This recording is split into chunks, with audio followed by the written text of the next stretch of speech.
O tym, że Red Bull ściga się w innej lidze, w innym wymiarze słyszeliśmy wielokrotnie, ale dopiero w Monako, kiedy samochody poszły mocno w górę, mogliśmy zobaczyć ten dodatkowy wymiar oraz jego głębię i właśnie o tym porozmawiamy sobie już za chwilę, dlatego tradycyjnie polecam nie oddalać się od odbiorników, zostańcie ze mną.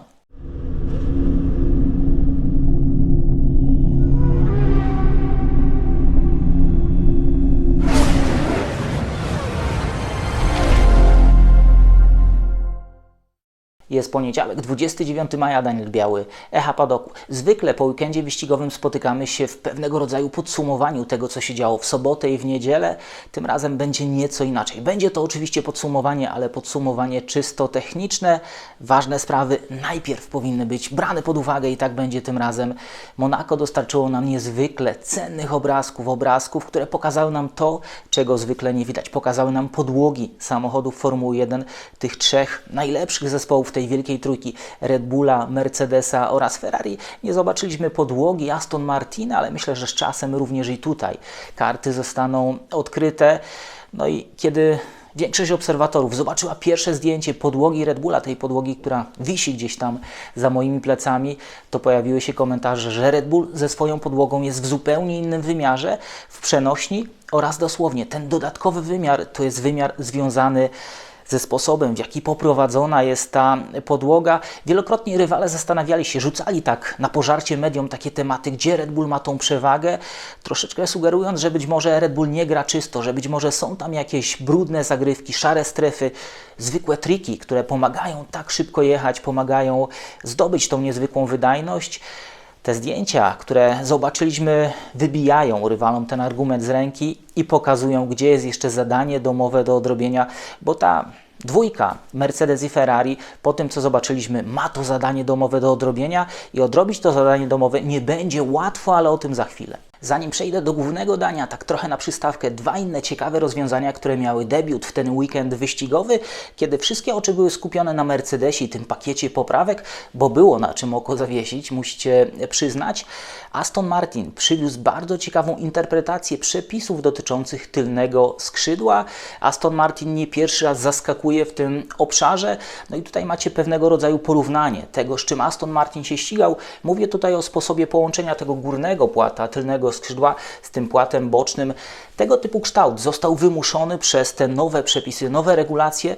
Po co? Po to, żeby uniemożliwić generowanie dużej ilości brudnego powietrza. Szczególnie chodziło o to brudne powietrze, które rozchodzi się na boki. Cała ta struga powietrza wyciągana spod dyfuzora, spod tylnego skrzydła miała być kierowana mocno w górę ponad samochód, który będzie jechał z tyłu.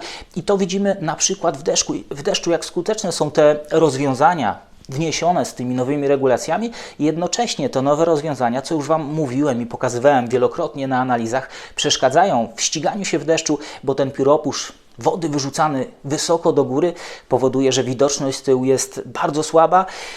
Tego typu rozwiązania miały być obecne we wszystkich samochodach.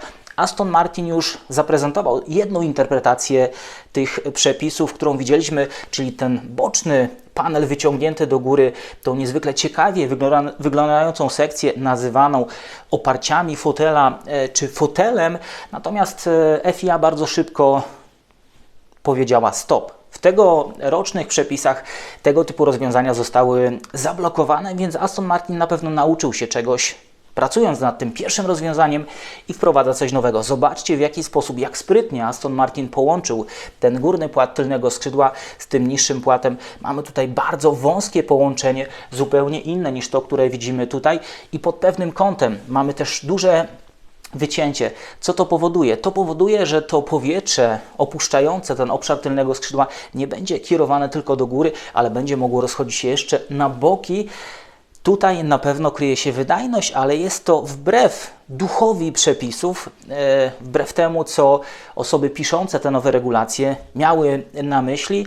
To na pewno będzie powodem rozmów, jak skuteczne jest to rozwiązanie, ile daje wydajności, tego jeszcze nie wiemy, ale stworzenie takiej geometrii, osiągnięcie takiej geometrii na pewno wymaga długich godzin pracy. Jeżeli zostało wprowadzone do ścigania, to na pewno są tam konkretne korzyści. Jestem ciekaw, co powiedzą rywale na temat tego rozwiązania i czy w kolejnej wersji przepisów tego typu geometria nie zostanie zakazana, to dopiero przed nami. A teraz zespół Alpine.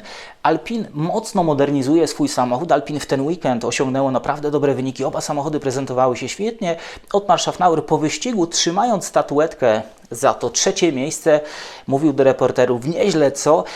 To jest trochę odbicie takiej medialnie piłki w kierunku Laurenta Rossiego, który już ich wszystkich praktycznie może nie pozwalniał, ale stwierdził, że są amatorami, tam odbywa się amatorszczyzna, musi poszukać nowych odpowiednich osób na pewne stanowiska i nagle przyszło podium w bardzo trudnym weekendzie wyścigowym. Ten samochód spisywał się świetnie, kierowcy spisywali się świetnie, zespół również podejmował bardzo dobre decyzje, więc jako całość, przynajmniej w trakcie Grand Prix Monaco, ten zespół się obronił.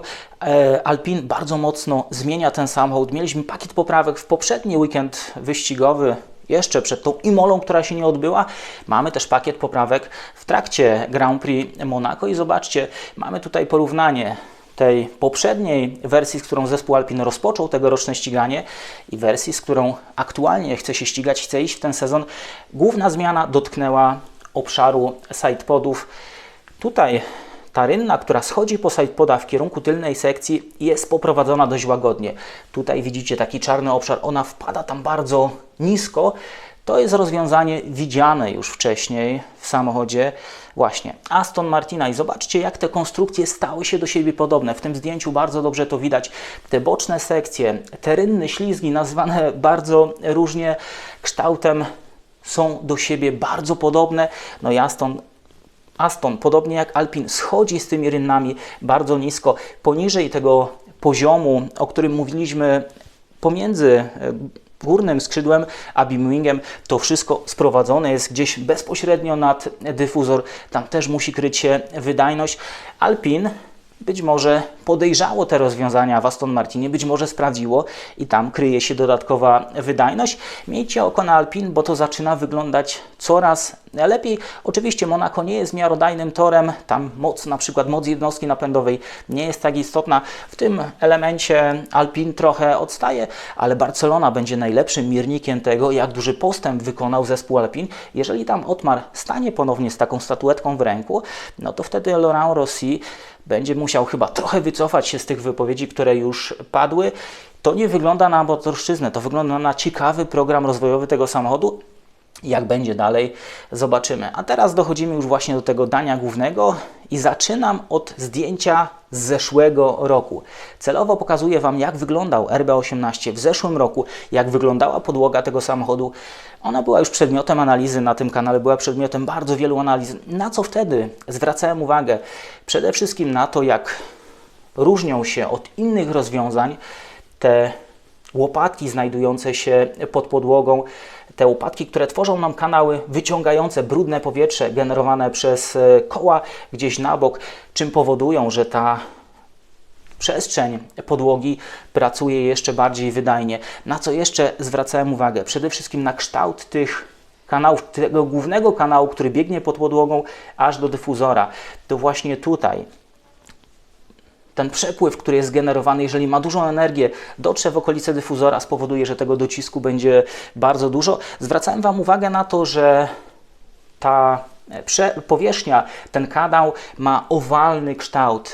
Tutaj moglibyśmy mieć kwadratowy kształt, czy bardziej prostokątny kształt, czym ten obszar kanału, powierzchnia czy przekrój tego kanału byłby większy. Red Bull z tego zrezygnował, ale jak popatrzycie na ten kanał, to on jakby zwiększał swoją średnicę od wlotu aż do samego końca i ma to pewnego rodzaju uzasadnienie.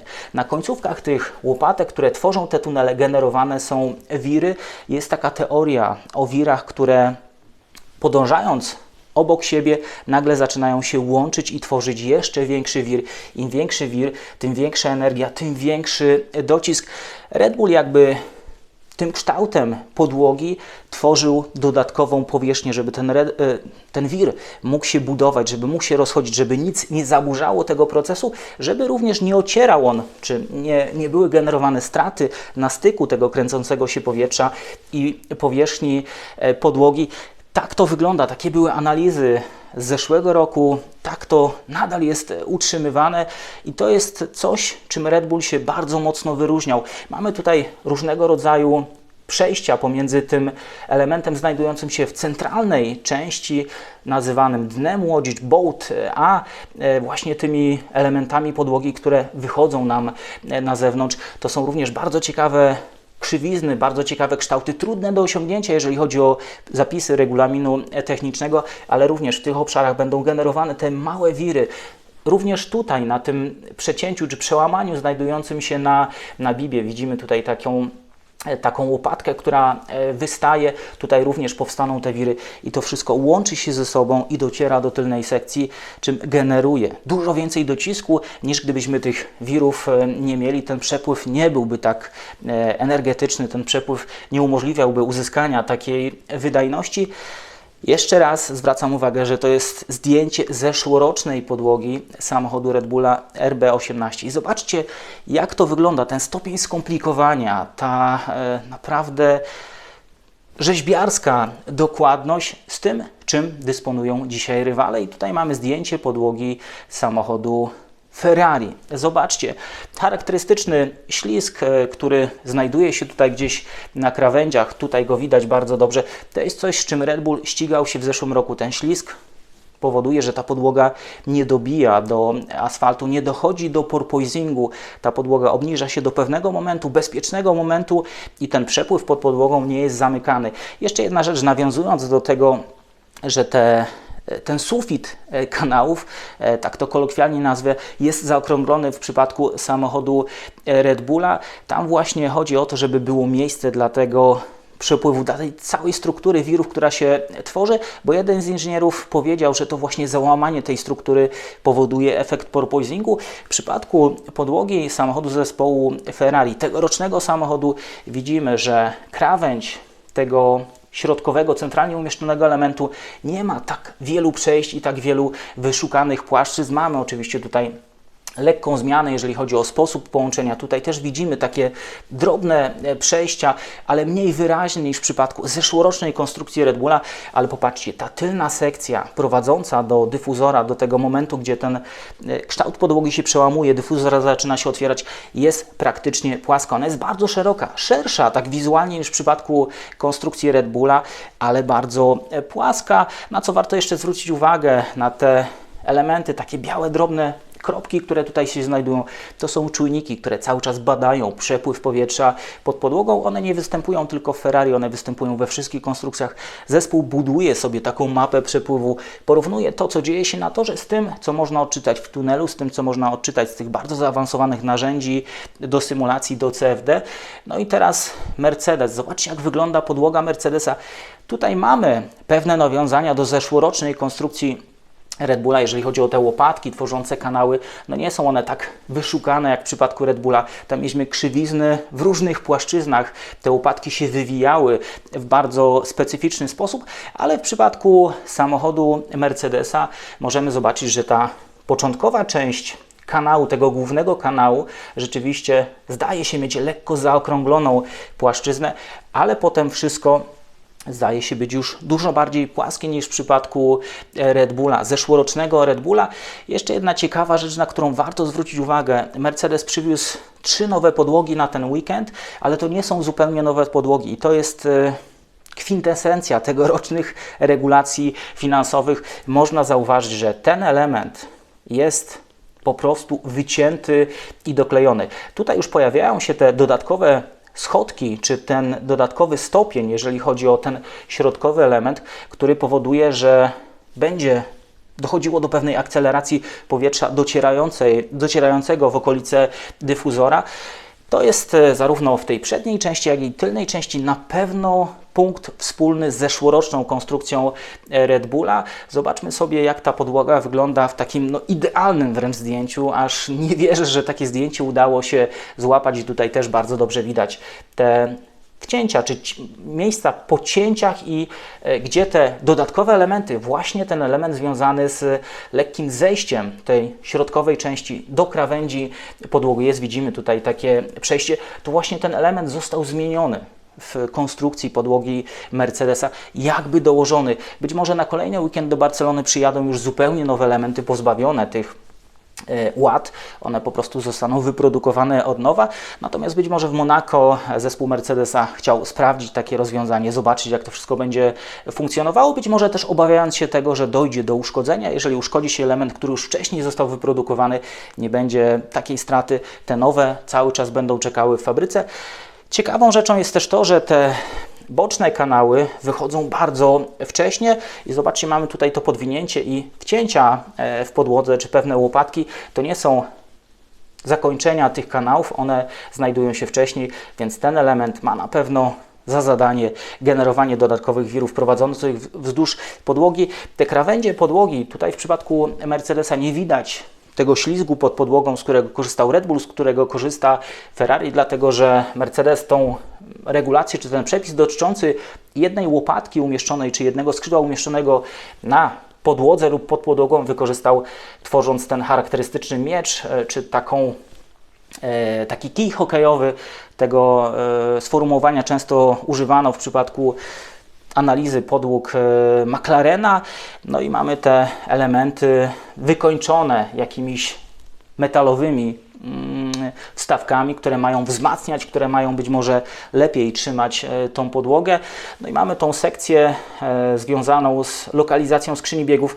Tutaj właśnie ta powierzchnia, czy ta skrzynia biegów w tegorocznym samochodzie Mercedesa, w ogóle tegoroczna skrzynia biegów Mercedesa ma wymagać większego wejścia w podłogę, większej ingerencji, czym ten przepływ w tym obszarze nie może być tak płynny, on jest nieco zaburzony.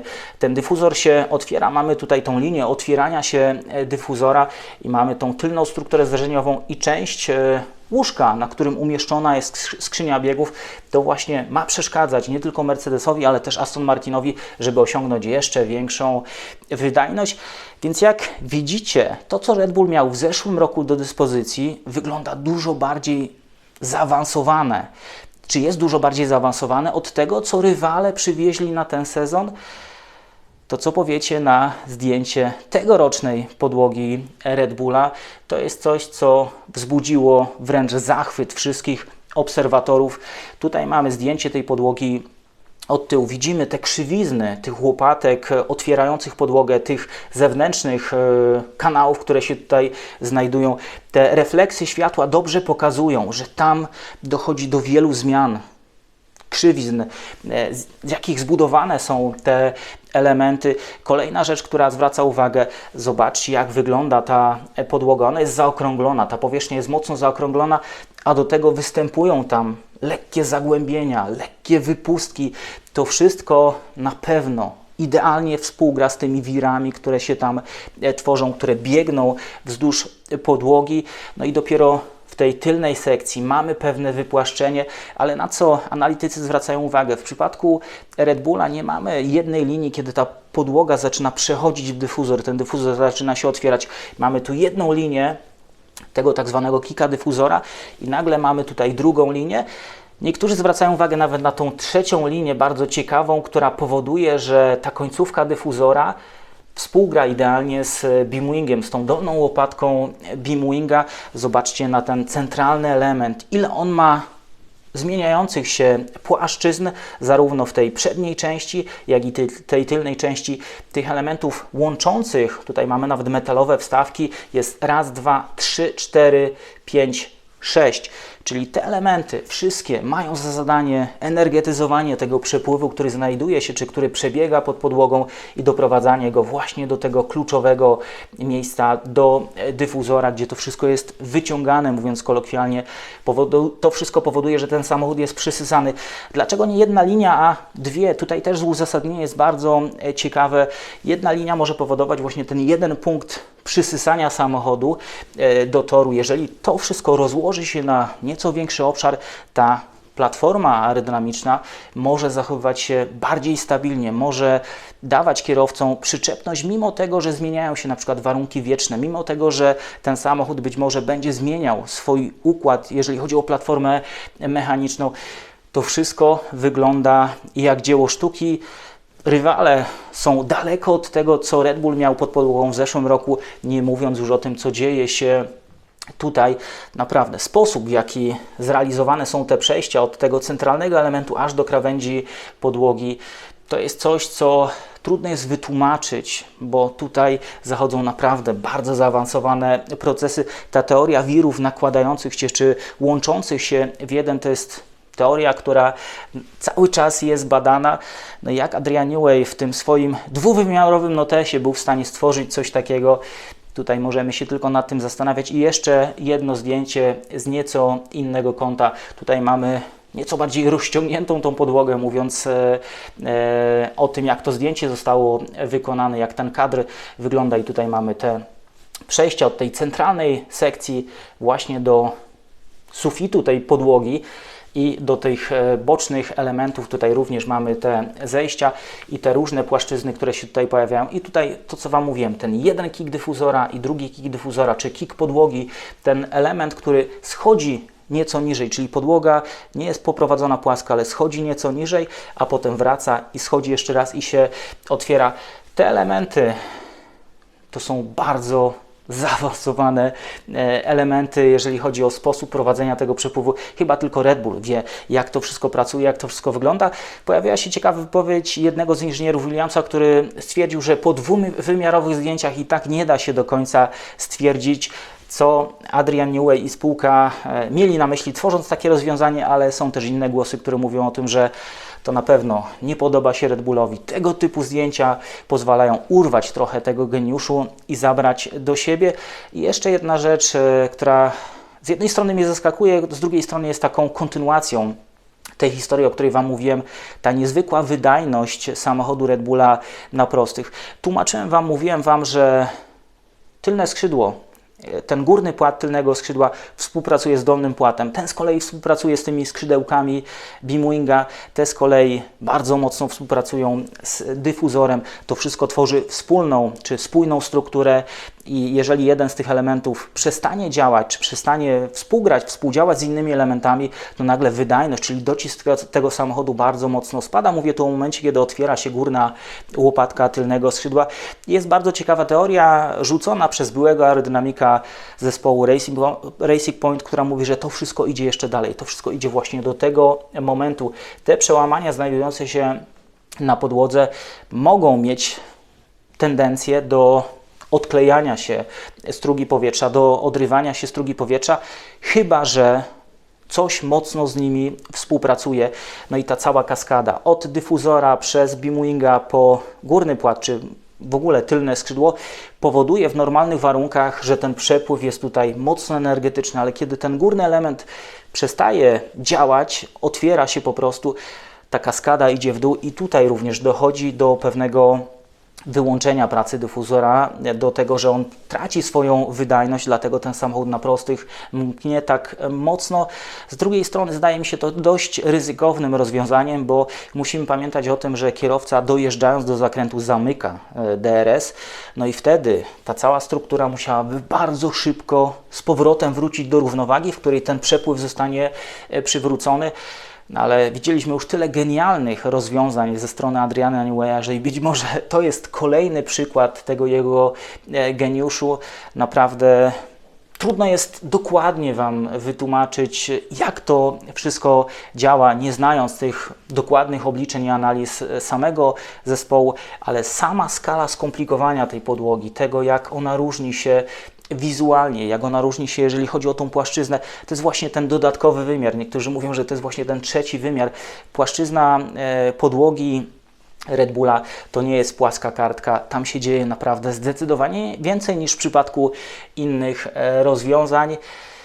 Tyle na dzisiaj. Chciałem Wam pokazać te obrazki, chciałem Wam wskazać, gdzie są te różnice i dlaczego rywale mogą dwoić się i troić, mówiąc, że Red Bull korzysta z jakichś szarych stref czy jakichś trików, dopóki nie odrobią zadania domowego, dopóki ich podłogi nie będą choć przypominać to, co ma Red Bull u siebie, to tego typu sugestie nie będą traktowane poważnie, szczególnie po tym, co zobaczyliśmy w Monako. Jeszcze raz Wam dziękuję za uwagę. Trzymajcie się i do zobaczenia w kolejnym wydaniu magazynu Echa Padoku, które na pewno będzie bliższe temu, co znacie zwykle na początku tygodnia. Po weekendzie wyścigowym będzie małe podsumowanie. Szczególnie postaramy się odpowiedzieć na pytanie, czy Fernando Alonso miał szansę wygrać ten wyścig.